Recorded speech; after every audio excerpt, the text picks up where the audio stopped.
Eu pedi ao Senhor uma palavra para que a gente pudesse conversar hoje aqui. Nesse ano de 2025, eu tive a oportunidade, eu estava fazendo as contas, de pregar mais de 200 vezes. Quando eu não estava aqui, eu estava em outro lugar, falando, ministrando a palavra. Além de mais de 200 lives que eu fiz pela manhã, e todas as vezes que eu abri, a palavra do Senhor, ela se renovou sobre a minha vida, ela veio como bálsamo sobre a minha vida, e eu pedi ao Senhor uma palavra que pudesse nos direcionar para esse novo ano de 2026, uma palavra de graça. E Deus colocou uma palavra no meu coração, e eu queria que você abrisse aí a sua Bíblia, no primeiro livro dos Reis. Primeiro livro dos Reis, no capítulo 12.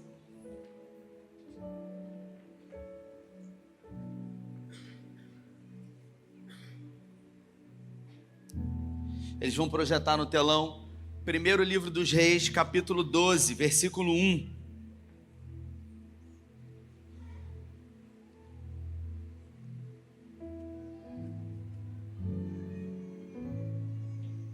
Dá para projetar no telão? Isso. Eu estou com a Bíblia do Eugene Peterson. A tradução talvez seja diferente, mas eu queria ler junto com você esse texto. Diz assim: Roboão foi para Siquém, onde todo Israel tinha se reunido para coroá-lo como rei. Jeroboão estava no Egito, onde havia se exilado por causa de Salomão. Mas quando soube da morte de Salomão, ele voltou. Roboão reuniu-se com Jeroboão e todo o povo, e disseram a Roboão: seu pai foi muito severo conosco. Sempre tivemos que trabalhar pesado, sem descanso. Alivia a nossa carga de trabalho e peso das obrigações que nos submeteram ao Senhor de bom grado. Peço que me deem 3 dias, disse ele, para pensar, e então dou a resposta a vocês, propôs Roboão. O rei Roboão perguntou aos que tinham sido conselheiros do seu pai Salomão: o que me dizem? O que me aconselham a responder a esse povo? Eles responderam: se você quiser ouvir ao povo, se você quiser servir ao povo, procure entender as necessidades deles e tenha compaixão. E se você fizer o que estão pedindo, não há dúvida de que eles estarão com você para qualquer coisa. Mas Roboão fez pouco caso do conselho daqueles homens experientes e perguntou aos jovens com quem ele tinha crescido e que agora tinham interesse em ajudá-lo: o que acham? O que devo dizer a esse povo que está pedindo aliviar a carga pesada de trabalho que o meu pai impôs a nós?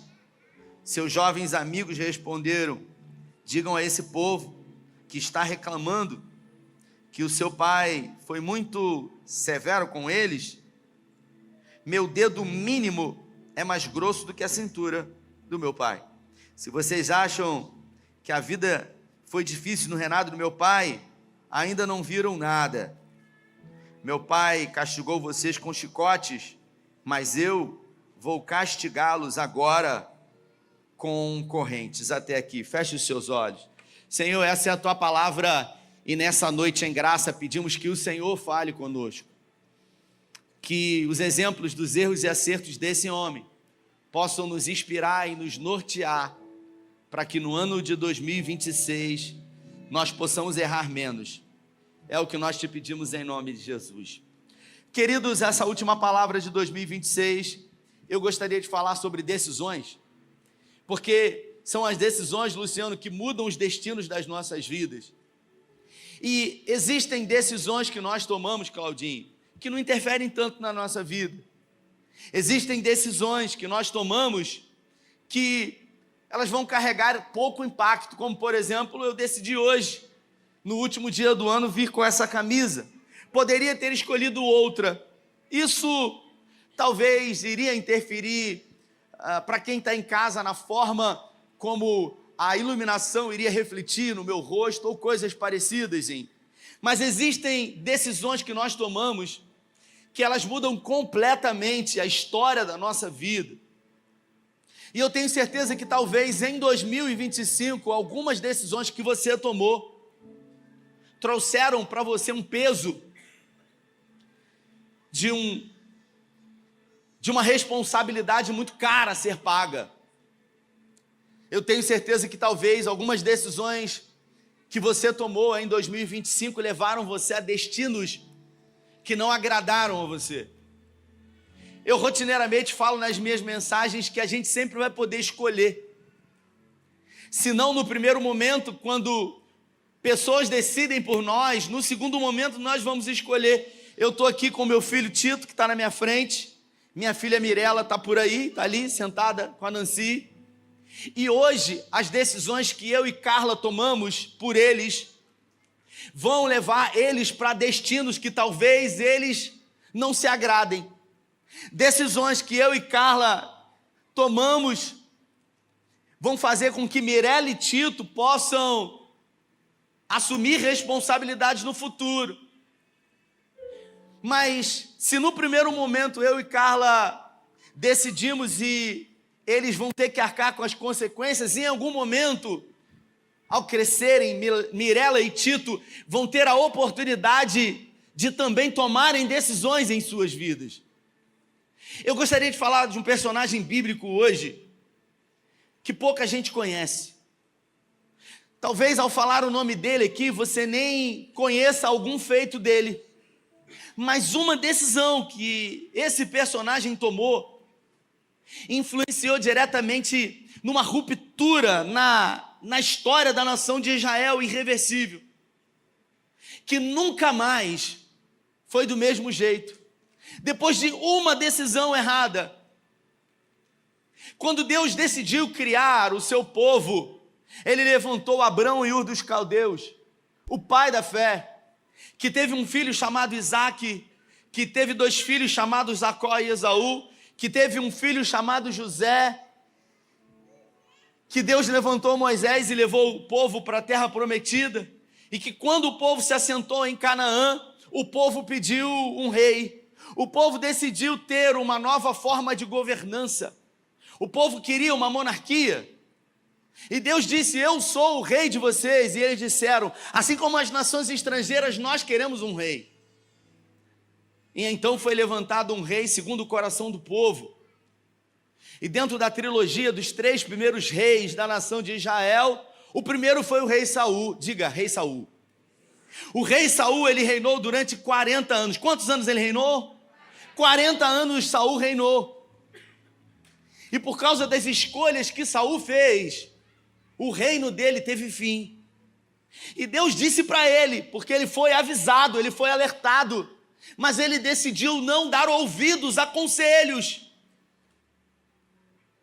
E por conta das decisões que Saul tomou, Deus decidiu levantar um menino chamado Davi, que foi o segundo rei da nação de Israel, que reinou também, curiosamente, por 40 anos. E Davi foi o melhor e o maior rei que a nação de Israel já teve. Você vai em Israel, tem rua no nome de Davi, tem igreja no nome de Davi, tem restaurante no nome de Davi, tem um túmulo de Davi dentro de Jerusalém. Na Cidade Santa não existe nenhum outro túmulo, somente o dele. Mas o fim dos dias de Davi chegou e Davi passou o bastão do seu trono para o seu filho Salomão. Salomão que, quando é perguntado por Deus sobre um pedido, ele pede: Senhor, dai-me sabedoria para julgar o teu povo. Ninguém foi tão sábio quanto Salomão. Nenhum homem na terra antes dele ou depois dele foi tão sábio como ele. Só que dentro da sabedoria de Salomão, ele se perdeu. Ele se perdeu por não ouvir os conselhos que Deus havia estabelecido, por tomar decisões erradas e promover alianças de casamentos com mulheres pagãs. Salomão também reinou durante 40 anos, assim como Saul, assim como Davi. E agora o seu filho, esse personagem que eu quero falar sobre ele hoje, chamado Roboão. Um rei que talvez você nunca nem tenha ouvido falar. Um camarada que quando assumiu o trono do seu pai não era um menino, ele tinha 41 anos. Quando o avô dele morreu, ele tinha 1 ano. Mas quando o pai dele morreu e ele assumiu o trono, ele não era um menino, uma criança. Ele tinha 41 anos e Roboão, ele poderia ter tido acesso ao livro que o pai dele escreveu, chamado Provérbios, que possui conselhos valiosos, mas ele não quis ler. Assim como muitos de nós que temos acesso ao manual, que é a Bíblia, e muitas vezes não lemos. Roboão teve acesso ao livro de Cantares, ao livro do Eclesiastes, mas ainda assim ele decidiu não acessar a esse livro. E logo quando ele foi estabelecido como rei da nação de Israel, um homem que havia se oposto a Salomão, chamado Jeroboão, que havia sido colocado por Salomão numa frente de trabalho, e decidiu se opor a Salomão, dizendo que você está fazendo com o povo é no mínimo injusto. Salomão tentou matá-lo, ele foi para o Egito, exilado, e depois da morte de Salomão, Jeroboão volta, reúne o povo, e agora pede uma audiência a Roboão para que ele leve em consideração aliviar a carga tributária do povo. Roboão resolve ouvir os conselheiros do homem mais sábio que já pisou na terra, o seu pai. E os conselheiros do seu pai dizem para ele: se você decidir aliviar a carga tributária, esse povo vai servir para você para o resto da sua vida. O seu reinado não terá fim. Você irá reinar muito mais do que 40 anos, que foi o tempo em que o seu pai reinou. E a Bíblia fala, esse texto que eu li, Marlon, diz que Roboão decidiu ouvir os seus amigos que haviam crescido com ele. Aquela rapaziada que jogava altinha com ele, que brincava de PlayStation, sabe, Rodrigo? Aquela rapaziada que jogava videogame com ele, e aquela rapaziada que não entendia nada de governo disse para ele: não, você tem que demonstrar autoridade. E a Bíblia fala que houve um racha na nação de Israel. A partir desse momento, as 12 tribos que Davi havia conseguido unificar, elas se dividiram em 2 tribos, a tribo do norte, capital Samaria, e a tribo do sul, capital Jerusalém. A tribo do norte contendo 10 tribos e a tribo do sul apenas 2 tribos. E ele reuniu um exército de 185 mil homens para lutar, para trazer de volta a unificação. E nesse momento Deus levanta um homem, um profeta, para dizer para ele: você teve a oportunidade de me ouvir, você teve a oportunidade de tomar uma decisão certa, você pediu 3 dias para pensar, você ouviu os conselheiros do seu pai, você ouviu os seus próprios conselheiros, mas você decidiu não me ouvir, você decidiu não me consultar, você decidiu não me colocar parte das decisões que você tomou. Agora, você não vai lutar por aquilo que você perdeu. Isso traz para nós um impacto que Deus não permitiu que ele pudesse corrigir aquilo que ele havia feito, porque o coração dele, lamentavelmente, havia se perdido. Diferente do seu pai, que reinou 40 anos, do seu avô, que havia reinado também 40 anos, Roboão reinou somente 17 anos e morreu. O seu legado foi totalmente apagado por causa de uma decisão errada. Talvez você tenha tomado decisões que trouxeram você até aqui, glória a Deus por isso. Mas quem sabe algumas decisões na sua vida foram decisões erradas, decisões que trouxeram uma responsabilidade e consequências ruins. É normal quando uma pessoa aceita Jesus, que ela sai de um mundo de pecado e ela vem para a igreja e ela diz: pastor, eu não sei o que está acontecendo, porque enquanto eu estava na igreja, a minha vida era assim, era assada, e agora, depois que eu vim para cá, o inimigo se levantou e parece que está tudo contra mim, o meu mundo está desabando. Quem ouviu isso alguma vez? Quem já ouviu isso? Isso tem a ver com semeadura. Porque o ser humano, ele anda lançando sementes e ele acha que a partir do momento em que ele decide por Cristo, todas as sementes ruins que ele lançou, elas serão anuladas, mas não serão. A notícia boa é que se você selecionar sementes boas hoje, certamente frutos bons, saudáveis, serão colhidos em breve, em nome de Jesus. Eu não tive a oportunidade de escolher na minha vida ter o meu pai presente, ter uma família estruturada. Se me desse a oportunidade de escolher, com certeza eu escolheria ter um pai e uma mãe próximo de mim, ter um pai que iria brincar comigo de bola, como eu brinquei com meu filho hoje à tarde, brincar comigo de carrinho, de aviãozinho, chamá-lo de meu super-herói, como muitas vezes o meu filho me chama. Mas eu não pude escolher. Mas no segundo momento foi me dada a oportunidade de decidir viver com ele aquilo que eu não pude viver com o meu pai. E mesmo em alguns momentos de crise, de contenda, como todo relacionamento possui, quando as crises vieram, eu também tive a oportunidade na relação com a minha esposa de decidir permanecer a despeito das diferenças, de entender que aquilo que nos unia era muito maior do que aquilo que tentava se levantar para nos separar. Afinal, agora não teria mais a ver somente entre eu e Carla, e sim com duas crianças que não podiam escolher, mas segundo aquilo que nós decidíssemos por elas, iria acarretar uma responsabilidade muito grande para elas. Eu pergunto para você, se você tivesse a oportunidade de separar agora algumas decisões para você tomar, para que você pudesse levá-las para 2026, quais seriam as decisões? Se fosse dado a você a oportunidade de olhar na mochila existencial que você carrega, se você pudesse abrir a sua mochila existencial, o que hoje você iria decidir deixar em 2025? Não, isso aqui eu não vou levar.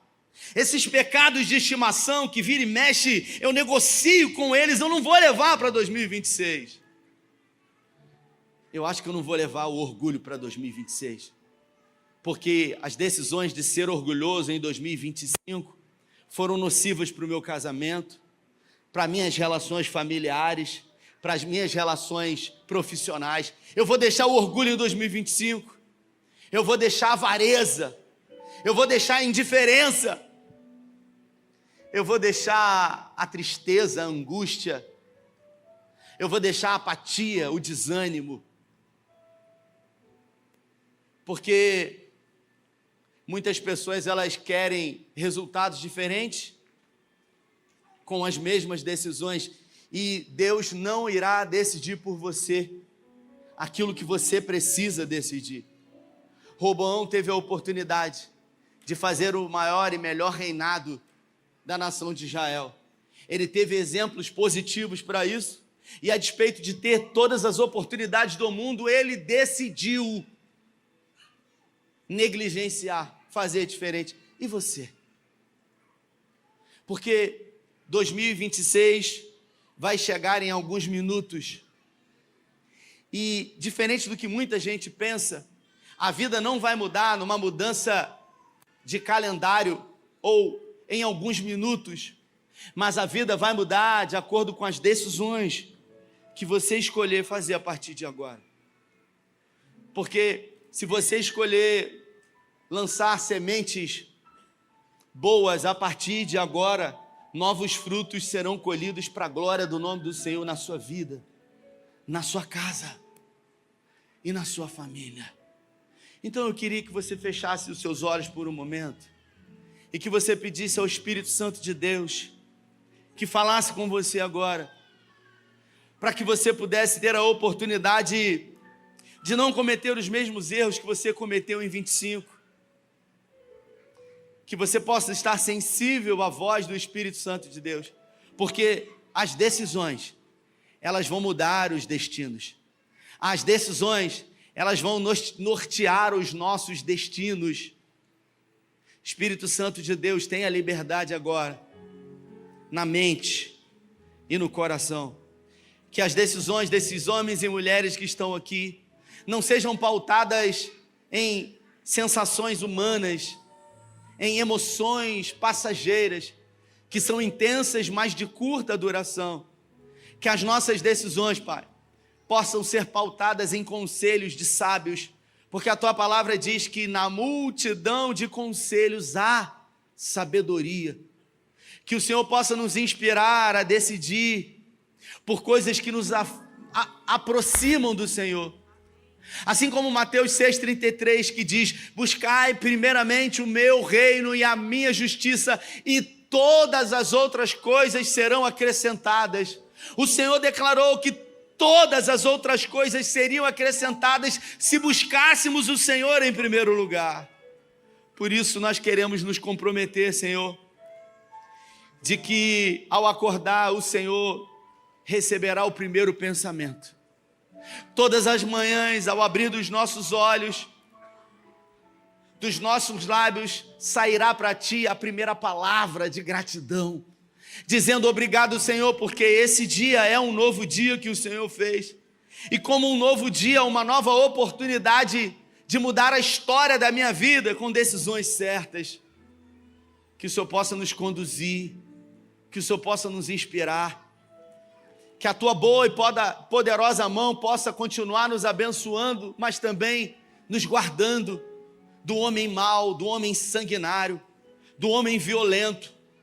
Que toda arma forjada do inferno não tenha validade sobre a nossa vida. Que todo intento de Satanás e dos seus demônios não tenha o poder de nos alcançar. Que possamos estar guardados debaixo das Tuas asas.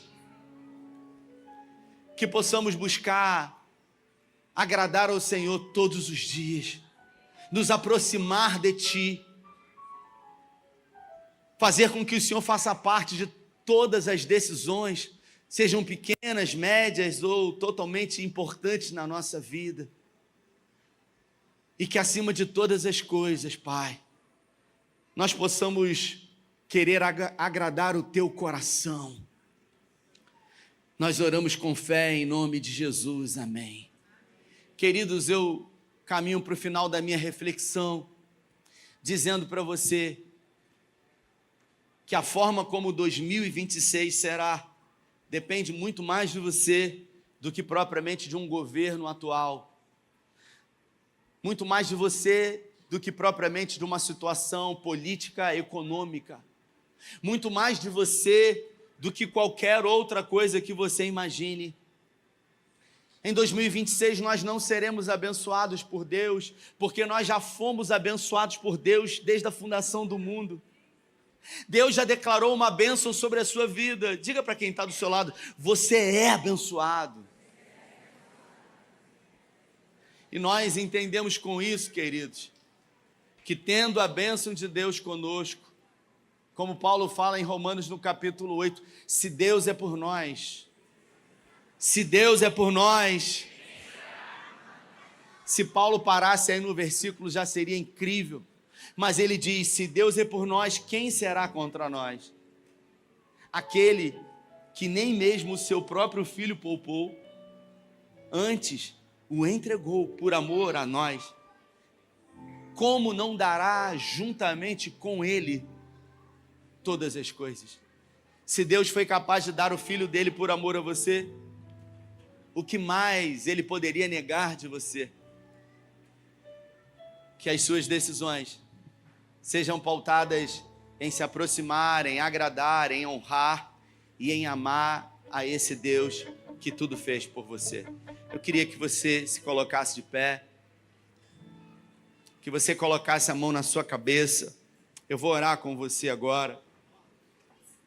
Senhor, é no nome de Jesus, que ainda em 2025 nós oramos ao Senhor e pedimos que a nossa mente possa ser uma mente cativa ao Senhor, que os nossos pensamentos tenham o poder de nos levar a realizar sonhos e promessas que o Senhor tem para nós.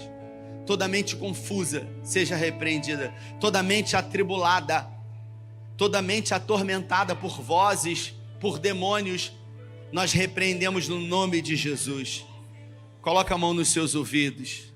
Pai, nós declaramos que esses ouvidos, diante de um ecoar de tantas vozes que estão à nossa volta, só terão a capacidade de ouvir a voz do bom pastor, do nosso pastor, que é o Senhor. Nós queremos discernir a tua voz e dar ouvidos à voz do pastor que nos ama e que nos conduz a águas tranquilas, que refrigera a nossa alma e nos dá uma paz de espírito. Coloca a mão nos seus olhos. Nós declaramos que os nossos olhos, assim como Elias orou no Monte Carmelo, para que o Senhor abrisse os olhos de Geazi de uma forma espiritual, para que ele percebesse que maiores eram aqueles que estavam a nosso favor do que aqueles que estavam contra nós. Senhor, em nome de Jesus, nós pedimos ao Senhor que o Senhor abra os nossos olhos espirituais para que possamos ver o teu favor, a tua bondade sobre nós. Coloca a mão nos seus lábios. Pai, é no nome de Jesus que pedimos que, assim como Isaías, que declarou que era um homem de lábios impuros e que vivia no meio de um povo de lábios impuros, que o Senhor tocou com os seus lábios com uma tenaz tirada do fogo, que o Senhor toque dos nossos lábios para que nós possamos proferir palavras de bênção e não de maldição, de encorajamento e não de reclamação, de esperança e não de murmuração. É o que nós profetizamos em nome de Jesus. Coloca a mão no seu coração agora. Assim como Davi orou, Pai, nós te pedimos, vê se há em nós algum caminho mau no nosso coração. Nos dê um coração igual ao teu, capaz de amar aqueles que nos perseguem, capaz de orar por aqueles que nos fazem mal, entendendo que mais e melhor o Senhor tem para nós do que aqueles que tentam fazer maldade contra a nossa vida. Pedimos que o Senhor guarde a nossa casa, os nossos filhos, a nossa família e tudo aquilo que fazemos em prol do nosso sustento. Essa é a nossa oração, agradecidos em nome do Pai, do Filho e do Espírito Santo. Amém. Se você crê, dê a melhor salva de palmas a Ele.